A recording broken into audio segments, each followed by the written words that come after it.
নমস্কার চাষি ভাইরা, আপনারা কি জানেন এবছর পশ্চিমবঙ্গের আলুর ফলন প্রায় 1.7 থেকে 1.9 টন হতে চলেছে, যা গত বছরের চেয়েও 20% বেশি। এই বাম্পার ফলন কি আপনার আশীর্বাদ নাকি অভিশাপ? আজ আমরা বাজারের আলুর দাম বাড়ছে না কেন তা নিয়ে আলোচনা করব। ভিডিওর শুরুতে কমেন্ট করুন আপনাদের এলাকায় এবছর বিঘা প্রতি কত বস্তা আলু হচ্ছে, আর আপনারা এলাকায় আজকের 50 কেজির বস্তার রেট কত চলছে।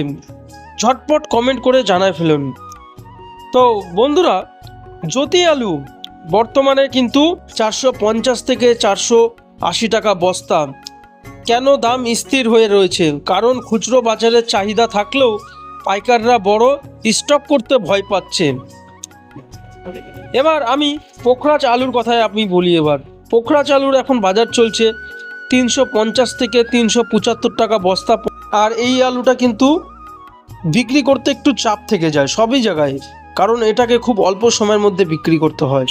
বন্ধুরা, এবার আমি রেডি ও লাল আলুর কথায় বলি।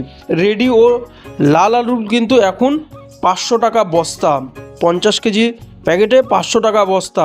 উত্তরবঙ্গে এবং কিছু মার্কেটে এর চাহিদা বেড়েছে। তো চাষি ভাইরা, আমি এবার আপনাদেরকে কিছু গুরুত্বপূর্ণ পয়েন্ট নিয়ে কথা বলি। এবার আপনাদের সারের দাম এবং লেবার খরচা মিলিয়ে এবছর বস্তা প্রতি প্রায় খরচ হয়ে গেছে 300 থেকে 350 টাকা।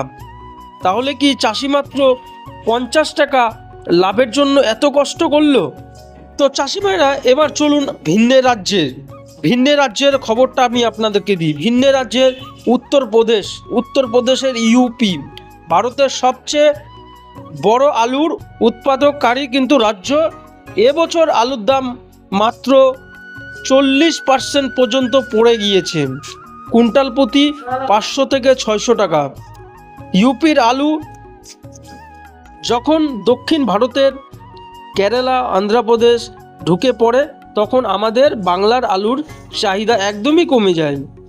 এবার আমি পাঞ্জাবের খবরটা দিই। পাঞ্জাবের জলবন্দর ব্লেড আলুর দাম কুইন্টাল প্রতি 400-র নিচে নেমে গেছে।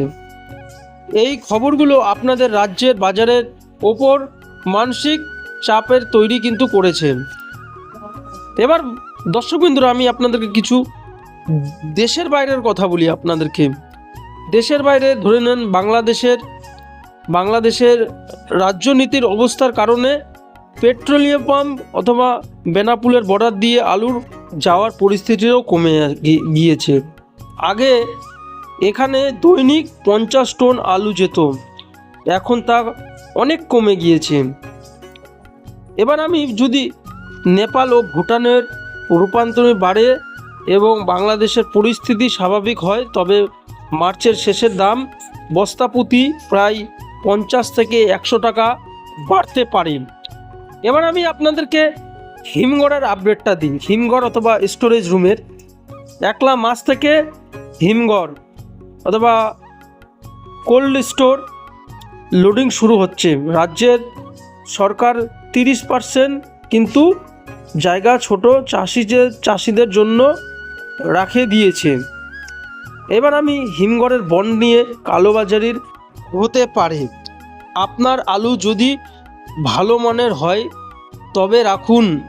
দাগি বা পচা আলু হিমঘরে রাখলে পরে লোকসান নিশ্চিত ধরে নেন। এবার আমি আপনাদেরকে কিছু পরামর্শ দিই। সব আলু একসাথে বাজারে ছাড়বেন না, একটু একটু করে ছাড়ুন। আর যারা ভাবছেন লস হবে, তারা সরকারকে কুইন্টাল প্রতি 900 দর আলু কেনার পরিকল্পনায় দিকে নজর রাখুন। আপনাদেরকে কিছু শেষ কথা বলি। চাষি ভাইরা, আপনারা একজোট থাকলে কেউ আপনাদেরকে ঠকাতে পারবে না। ভিডিওটি শেয়ার করুন যাতে সব চাষিরা এই তথ্যটা কিন্তু পেয়ে থাকি। আর আপনারা দেখছেন বাংলার কৃষক চ্যানেল। আজকের ভিডিওটা এখানেই শেষ করলাম। জয় হিন্দ, জয় কিষাণ।